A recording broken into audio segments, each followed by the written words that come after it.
MP board कक्षा 10वीं में जो सभी छात्र हैं जिनके कि अभी फरवरी में ही एनुअल एग्जाम है, उनके लिए सबसे महत्वपूर्ण अंतर में से डिफरेंट में से एक होता है धमनी और सरा में अंतर। धमनी और सरा में क्या अंतर होता है, आइए हम जानते हैं। मैंने अपने इस वीडियो में मतलब उस अंतर में से अच्छे से शब्दों में सरल भाषा में समझाने का प्रयास किया है, और मुझे आशा है कि कहीं ना कहीं मेरे द्वारा दिए गए जो शब्द आपको वार्षिक परीक्षा में अगर ये अंतर आता है तो काफी बेनिफिशियल होगा, मतलब उपयोगी होगा। देखिए अंतर क्या होता है उनमें धमनी और सरा में। वेन एंड आर्टरीज, मतलब वेन और आर्टरी में डिफरेंट क्या है, धमनी और सरा में अंतर क्या है। इनकी दीवारें, मतलब धमनी की जो दीवारें होती है, वॉल होती हैं, धमनी की दीवारें मोटी और लचीली होती हैं। मतलब वेन्स की जो वॉल होती हैं वो आपकी थिक एंड इलास्टिक टाइप की होती है। और इनकी तुलना में अगर धमनी की तुलना में सिराओं की बात करें तो सिराओं की जो दीवारें होती वो उतनी मोटी नहीं होती, अर्थात इनकी कंपेरिजन में इनकी अपेक्षाकृत पतली होती हैं दीवारें।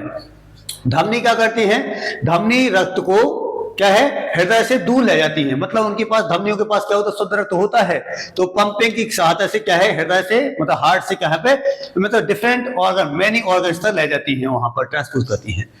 और सिराएं क्या करती हैं, सिराओं का काम थोड़ा सा उल्टा है। सिराएं क्या करती है, सिराएं रक्त को हृदय तक ले जाती है। मतलब जो शुद्ध रक्त पंपिंग से जो ऑर्गन के द्वारा जो वहां पर इम्प्योरिटीज मतलब ब्लड आता है, मतलब अशुद्ध जो रक्त होता है, अशुद्ध को फिर से पंपिंग करने के लिए कहां तक, हृदय तक लाती है। नेक्स्ट, इनमें रक्त दाब उच्च होता है, मतलब जो आपका ब्लड का जो प्रेशर होता है वो हाई होता है। किसमें, धमनी में, मतलब वेन में। इसमें आर्टरीज में देखें, स्राव में देखें तो हम पाते हैं कि इनमें जो रक्त का दाब होता है वो उतना हाई नहीं होता, अर्थात लो होता है, निम्न होता है। नेक्स्ट, इनमें कपाट मतलब वाल्व नहीं पाए जाते, मतलब जो वेन होती है उनमें कभी भी वाल्व प्रेजेंट नहीं रहते।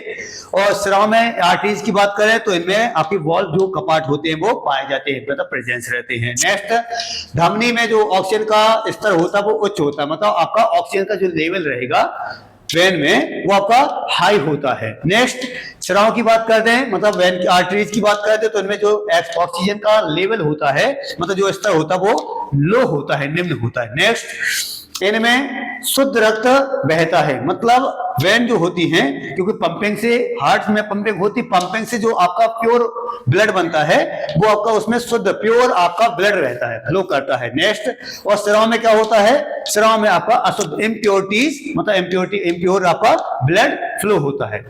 Thank you.